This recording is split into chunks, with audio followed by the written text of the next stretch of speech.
Assalamualaikum warahmatullahi wabarakatuh. Kita akan masuk ke materi yang kemarin di-share ya. Yang kemarin di-share kita bersama-sama mungkin ini sedikit penjelasan mengenai materi tersebut, mengenai pengantar manajemen keuangan syariah.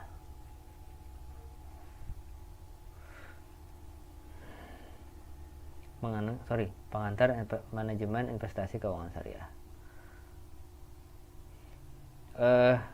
Investasi kali ini kita sebagai gambaran untuk mata kuliah kali ini adalah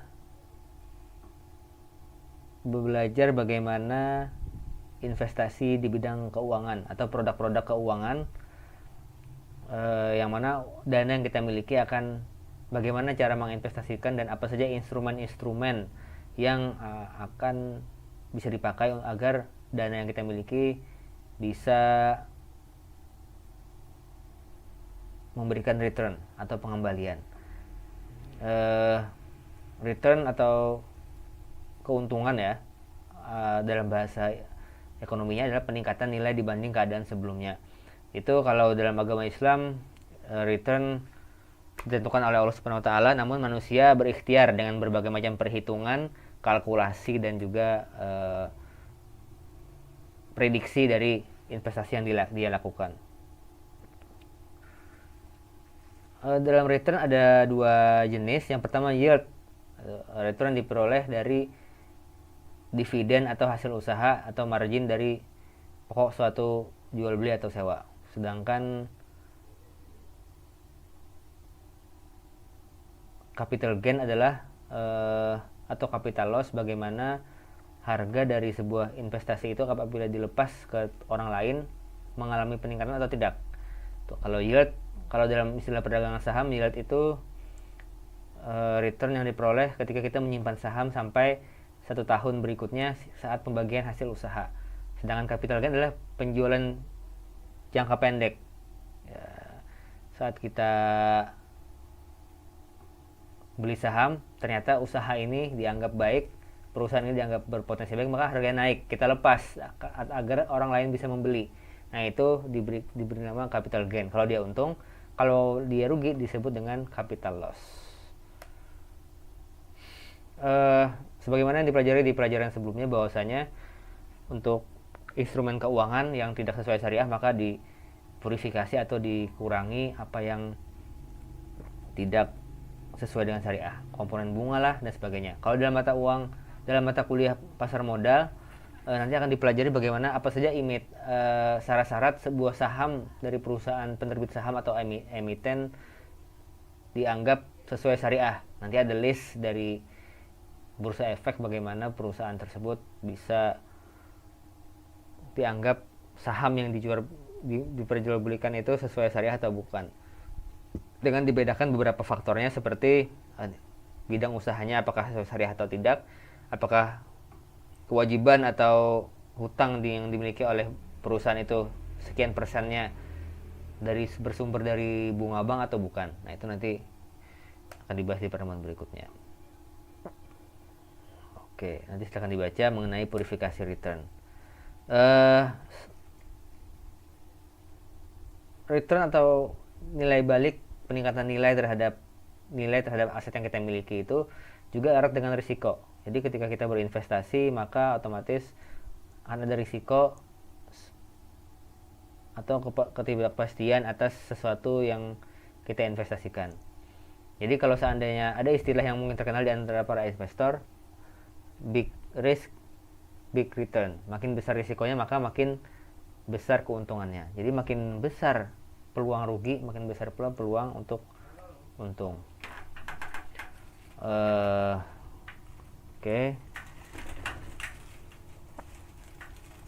Risiko juga, beberapa risiko yang ada beberapa risiko yang memang tidak diperbolehkan kita untuk terjun ke dalamnya karena memang menggiurkan. Begitu risiko itu punya risiko kerugian yang besar, tentu dia mengandung potensi keuntungan yang cukup besar. Dalam Islam dikategorikan ada dua jenis risiko, yang risiko yang diperbolehkan dan risiko yang tidak diperbolehkan untuk kita ambil, karena sebenarnya itu untuk merugikan kita sendiri juga. Ada allowable risk dan juga risk yang unallowable risk yang tidak diperbolehkan. Ada dua jenis, gharar sama maisir. Untuk gharar sama maisir itu di mata kuliah fikih muamalah kalian sudah belajar dengan secara lebih detail. Jadi apa saja transaksi yang bisa masuk kategori gharar dan apa saja aplikasi yang masuk ke dalam kategori maisir.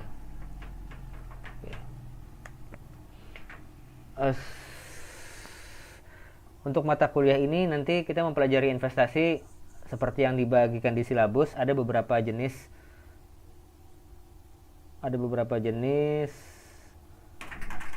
investasi yang kita pelajari. Yang pertama di bidang perbankan, terus di bidang pasar modal, nanti menyangkut saham, reksadana, obligasi atau sukuk. Juga nanti beberapa investasi terkait dengan keuangan di bidang sosial atau filantropi seperti bidang zakat dan juga wakaf. Ini ada data tahun 2017. Negara investasi terbesar di Indonesia adalah Singapura, Jepang, dan juga Tiongkok serta Amerika Serikat. Ini memang negara-negara ini yang memiliki sektor industri yang kuat sehingga dia bisa membuat usaha atau menanamkan modalnya di Indonesia untuk mendirikan usaha di sini sehingga membuka lapangan pekerjaan dan otomatis ekonomi juga akan maju. Sebenarnya isu yang hangat belakangan mengenai Omnibus Law itu merupakan bagian dari pemerintah agar meningkatkan investasi asing ke negara kita. Dengan dipermudah investasi melalui Omnibus Law, maka otomatis duit asing yang masuk ke Indonesia akan banyak dan akan mendongkrak perekonomian di Indonesia juga, karena ada lapangan kerja, meningkatnya produksi, meningkatnya distribusi dan juga konsumsi, serta nanti meningkatkan nilai barang dan jasa yang diproduksi oleh negara kita, sehingga nanti meningkatkan GDP dan instrumen-instrumen keuangan makro lain.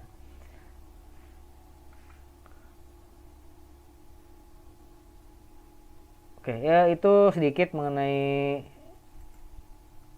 pengantar sebelum kita masuk ke investasi pertama yang akan kita bahas, yakni investasi di bidang perbankan. Di investasi itu yang pertama di bidang perbankan ada dua cara agar kita bisa menginvestasikan dana kita di bidang perbankan, ya, di bidang perbankan terutama di perbankan syariah. Apabila kita punya dana, maka dana tersebut agar menghasilkan return, maka salah satu opsinya adalah menaruh atau meletakkan dana itu di bank. Jadi langsung aja kita coba ambil contoh Bank BRI Syariah, salah satu bank yang sudah juga menjadi perusahaan terbuka menjual sahamnya di pasar modal.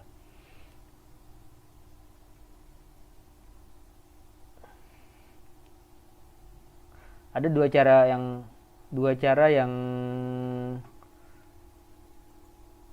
paling umum untuk menginvestasikan dana kita di bank syariah. Yang pertama adalah dengan melalui tabungan produk deposito. Oke. Kita lihat.